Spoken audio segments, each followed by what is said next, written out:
Welcome to Legal Lines. I'm Locke Meredith. Thanks for joining us today. We have on the show Fred Raiford. He's the director of the Department of Public Works for the City of Baton Rouge. Fred's going to talk to us about what he does as the director and what it is like to manage the Department of Public Works for the city. Also, all of us here at Locke Meredith, Sean Fagan and Bill Mitchell want to wish you a very Merry Christmas and a Happy New Year. Merry Christmas and Happy New Year.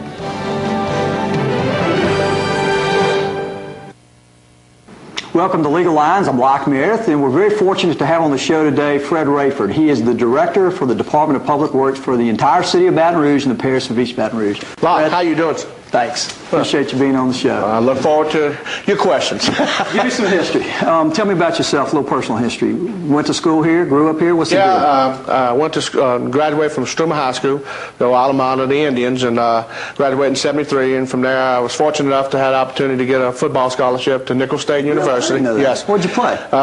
Played defensive back, strong safety. It was a great opportunity for me to play ball, but also get a college education. I took advantage of that. I graduated in business administration. I minored in public relations. Started from that point.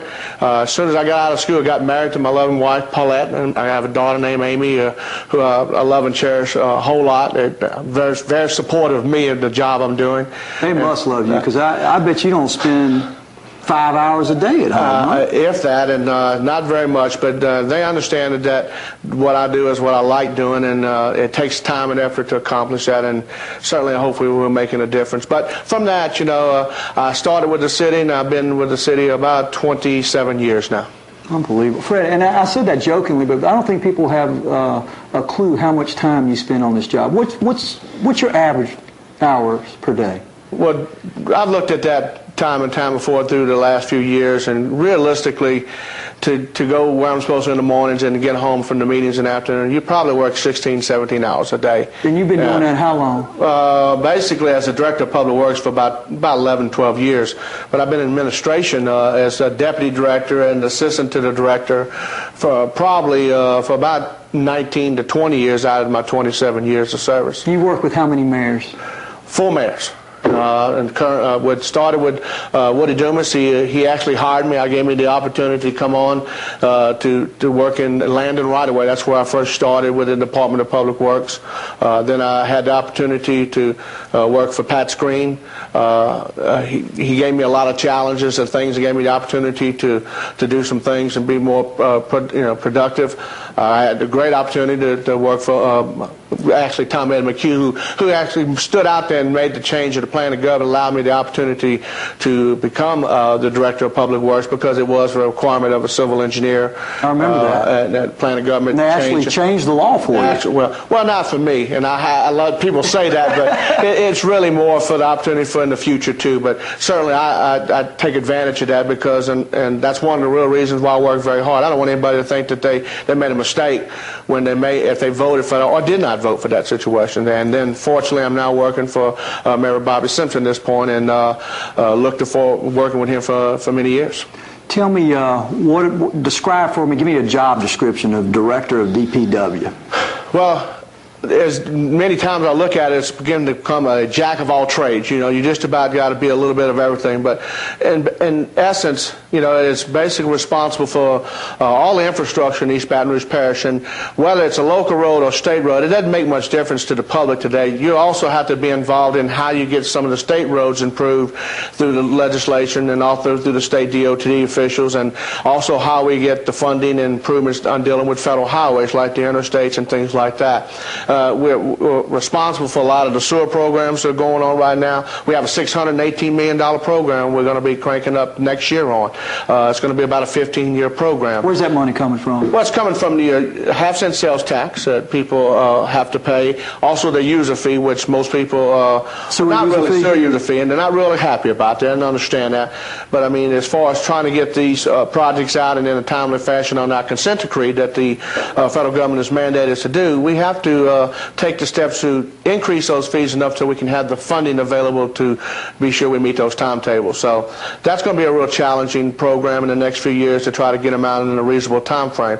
That's for sewer improvements? That's just sewer. And that's Yeah. because basically, as I recall, the Fed said, you guys are leaking all over the place, you got to fix it. Well, that's true, and one of the things, whether we have an overflow problem or not, when you have sewer stuff backing up into the streets or into people's backyards, more directly into people's homes, which we do have a problem, that's a health situation, and we certainly want to try to rectify those problems, and it's a big task because our system does have a lot of problems, and hopefully we can go in there with the program we have in the next 10 to 12 years and at least minimize that exposure, and if not, basically eliminate it. So, but with the weather conditions we have, certain storm events, we don't have a system big enough to handle from a sewer, much less a storm drain event either. But there's a plan to fix whatever sewer problems we do face with money allocated to it and the means to collect it to occur over the next 10, 12 years. Absolutely, and it's going to be some. Well, yes, and I think we're moving in the right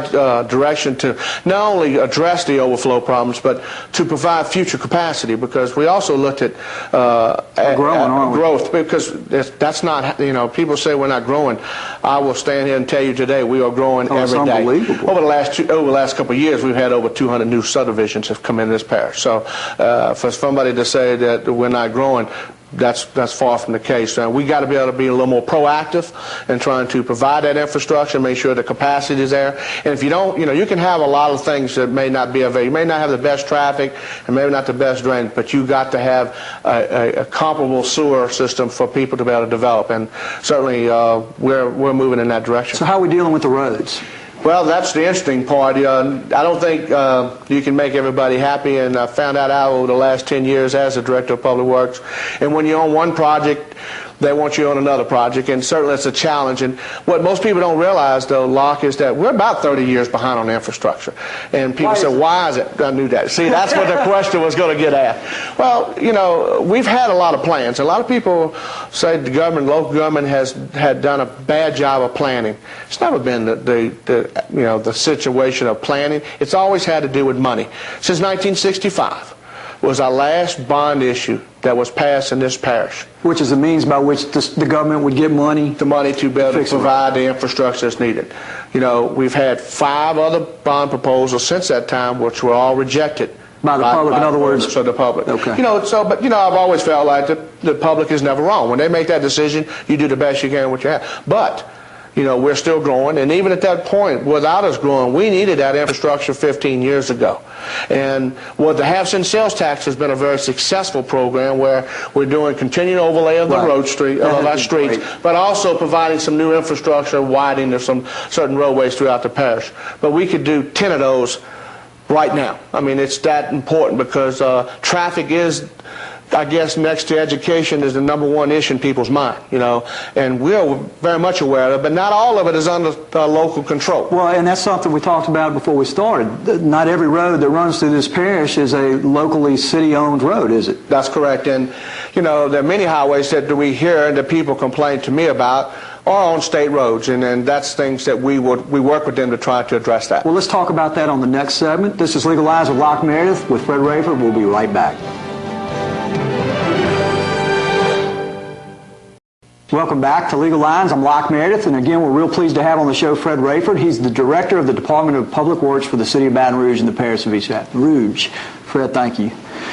Thank you. We were talking about how you go about financing the infrastructure required, particularly roads, and we kind of off during the break we're talking about how new subdivisions will come in, or a new big Walmart or Kmart or whatever, and how over the last several years you basically started requiring impact fees from those folks. Tell me what that is. Well, it is a process that you have to go through when you have development in a community of our size, and you certainly don't want to ask development to pay for all the sins of the past, but certainly you also don't want them to come in and not try to pay their fair share. Over the last 3 to 4 years, maybe 5 years, we've had the sewer impact fee we do have now in place.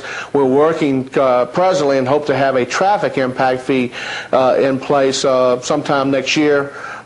Drainage, we have the studies that are done by the engineers that we reviewed that really are not as critical because we have more capability of making adjustments in regards to that. So any new development that comes in, it's required to pay their fair share. Certainly we believe that that's important, but sometimes the community feels like that they should widen a particular street the whole way when they're not the real cause of all the problems.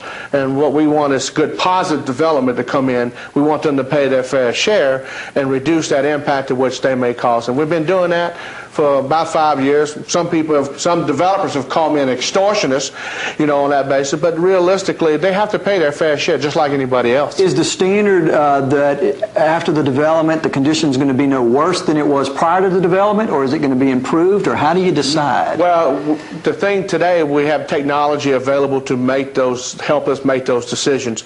Years ago, we didn't have traffic modeling, but we can actually come in and tell you how many cars are going to be, put it at a particular intersection.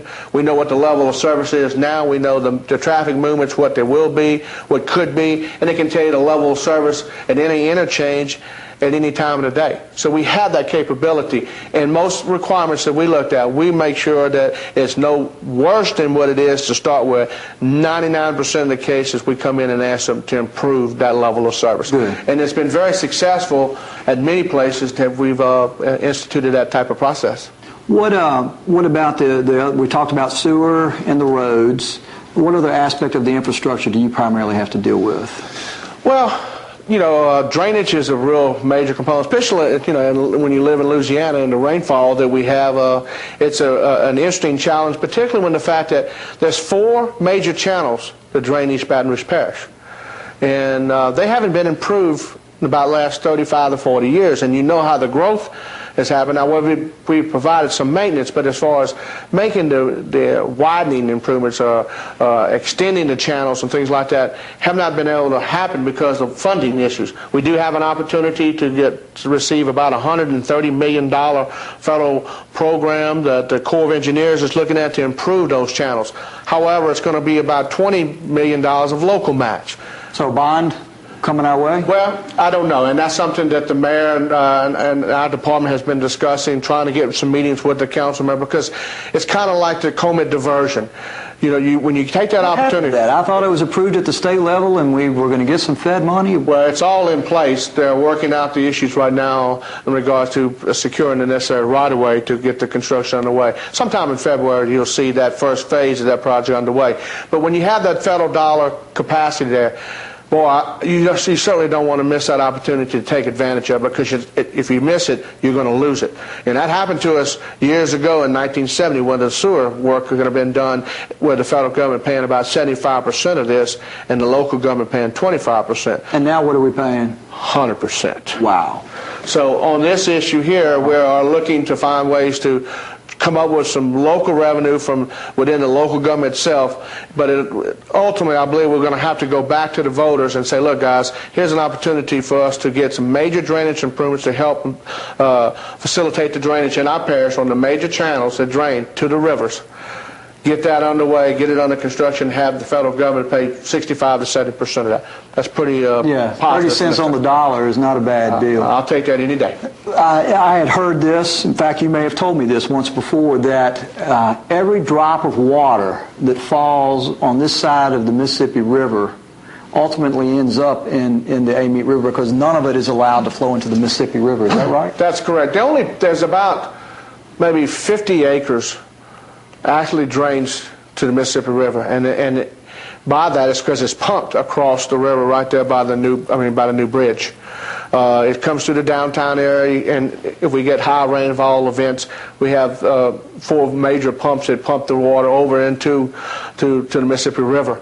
But it ultimately runs down Corporation Canal, and everything ultimately goes to the Amite River. That's the bottom line, and those channels that we have in our parish need to be improved to help get the water from that point to the river as quickly as possible. People say, maybe I'm about to say what the problem is, that Amite's already backing up, and so getting the water there quicker doesn't help the folks that are down, I guess, where the water's meeting the Amite. And that's a good point, and you jumped on me there. That's good, Locke. Because that's where I live. I know that. I'm very well of that, too. But I think that the point is that when the river starts backing up, there's not much you can do about it. No matter what type of channels you improve, no matter whatever issue you have, when it backs up, it's going to go to its lowest point.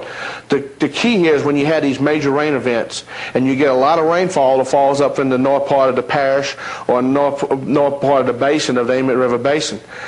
that impacts what happens in East Baton Rouge Parish. It's kind of like when you go to church and you get in line. You want to get out before all the cars get in there because you can get out and get down to where you want to go. Same thing happens with water. The sooner you can get our water to the river and it's draining out, that makes sense. The less problem you're going to have when you talk about headwater flooding. And there's two events. Headwater is when water just continues to run and no backup. I mean, that is an impact, and you'll have some delay, but it's continuing to move forward. But when it backs up, you basically are at the mercy of the good Lord at that point, and whatever happens at that point, you just hope you can hang on real tight. How does the public communicate with DPW?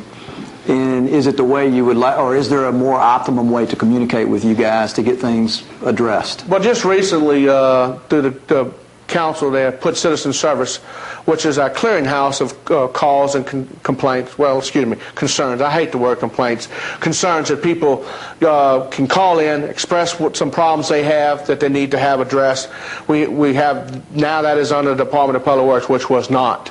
I think that's important because then we can also get that information to our lots, start putting them on our maintenance schedules, and let them know when that work is going to be scheduled to be done. We can notify them when the work, at what stage they're at. We're moving into the new technology again with computerization and better technology that at any point.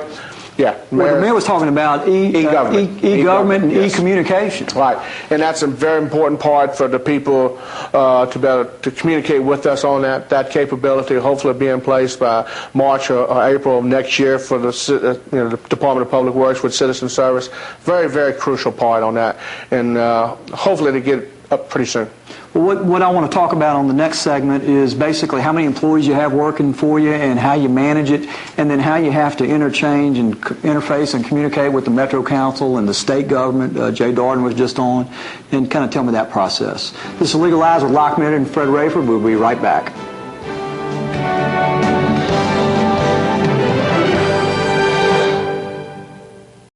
Welcome back to Legal Lines. I'm Locke Meredith with Fred Raiford. He's the Director of the Department of Public Works for the City of Baton Rouge and Parish of East Baton Rouge. Fred, thanks.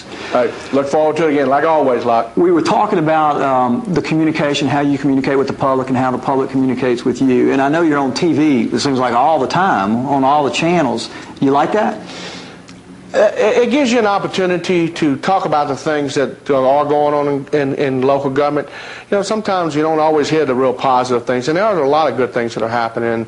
It also gives you an opportunity to listen to some people's concerns. You know, I always found they get you when they have opportunity to get you on TV or out in public, that's when they let you have it, and that's okay.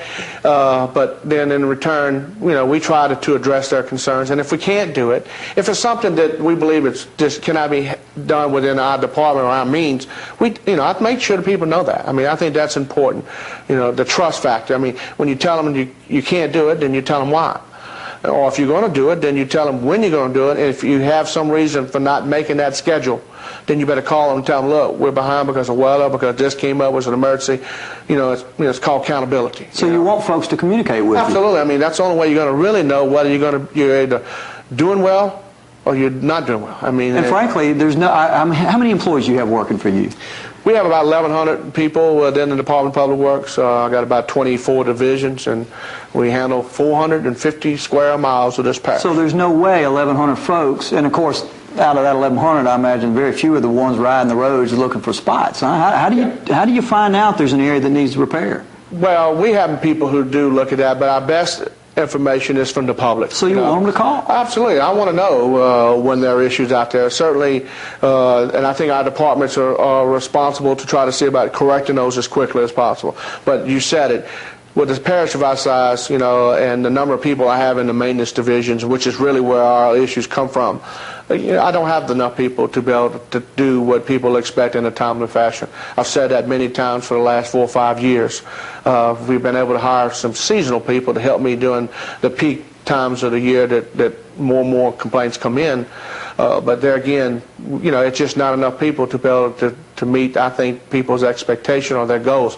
It's not because we don't have the desire, we just don't have the manpower to do it. But you're trying. Absolutely. And then, I challenge anybody any day to come with me or my people to look at and see what we have to do on a day-to-day basis. And I jokingly said we're the jack of all trades. Today I can be fixing a street tomorrow I may be required to those same people to be on a bridge that's collapsed. Or the next day I could be sitting there, you got to go show up a governmental building for us on things we have. I mean, that's how flexible our people have to be. And it doesn't make any difference also whether it's on a local road or state road, because people don't really care. No, they don't. They just want to see it get fixed. And I think you told me you actually go out, and if it's a state road and pothole, we do it. I mean, or if they need a roadside ditch dug and the state can't get to it, we're going to do it. State takes a long time to get to most things, doesn't it? Well, I don't like to be critical, but they have probably less people than we have, and certainly they have a lot of responsibility too. But I've known just from the shows I've been on and the emails I get and the letters I get, they just want to see it, somebody be responsive to them, and the mayor and the council have basically given us the ability to do so, and that's what we will continue to do. If someone calls in and says, I got a pothole in my road, what's the turnaround time customary? Does it matter where it is or anything of that sort? No, not really, and normally it should be fixed within 2 or 3 days once we're notified of that. You know, if it's something real hazardous, people say, look, you know, we have a potential accident here, we try to get it done within the 24 hours, for sure. Well, that's pretty responsive. When you said scheduling stuff and not getting it timely done, what kind of events are you talking about? Major road construction? We're talking about major road construction or a major canal that needs to be cleaned that would take, you know, maybe 5 or 6 months to do the entire project with the manpower that we have. Those type of concerns that people bring, we address that. For signs down, stop sign, those things we get out to and make sure we are responsive to that. Not everything is where we'd like it to be, no question about it. What do you see as the primary problems that we face right now? Would you say it's primarily the roads, the sewer, the drainage? Is it all three? I think it's all three, and it's because what I mentioned earlier is the lack of funds to address it, I guess, properly, if you want to call it. And I never want to sit and point fingers at any particular person or group or whatever, because when we all live in this parish, we're all responsible, good or bad, you know what I mean? But you know, we have plans to address some things, and the point is whether the public will stand behind us at some point to say, look, I've had enough of the traffic, or I've had enough of the drainage, or let's get the sewer where we can have this thing right, and ultimately may be required to spend some more money. Now, that's the bottom line. It's going to cost. Like I said, it's not planning; it's really funding, and we're doing everything we can to seek state dollars. Well, that was my next question. You know, because that's essential. There are funds available. We apply for those all the time, and we've been very successful, but not enough to get the big picture. Federal dollars, the mayor and I live in Washington. I mean, basically, I go down there and I've got knee pads to go, whatever I got to do, to get the money, because it's that important. And the mayor knows that too. And we need as many federal dollars as possible to help solve some of our parish problems. But most of all, our parish is, we look at it like that, but we have a regional traffic problem. We're not just a parish problem. Livingston and Ascension are basically almost like East Baton Rouge, because we built right up to the river. The only thing that separates us is the river and also in the bayou at that point. Right. So, but ultimately, we're a growing community, and people living in these parishes are doing business and working here in Baton Rouge.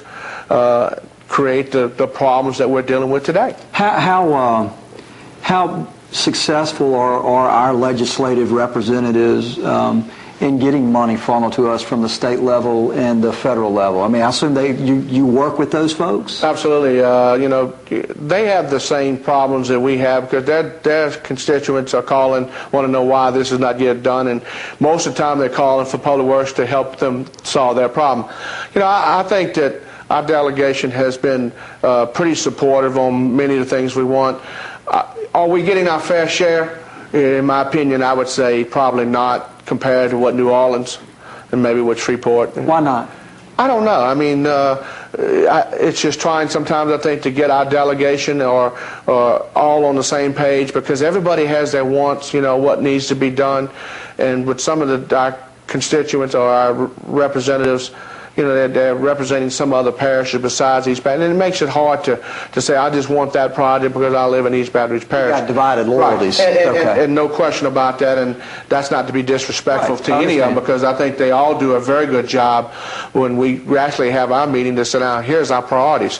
Now, nobody ever gets everything they ask for, but we'll never be at the point where we didn't ask for too much, that's for sure. Fred, for one, I'm very thankful that you're in the position that you're in. I know you work very hard, and I just want to tell you thank you very much. I appreciate that very much. It's great to have you on the show, and look forward to having you again. Anytime. This is Locke Meredith with Legal Lines. Thank you for being with us, and we'll see you next time.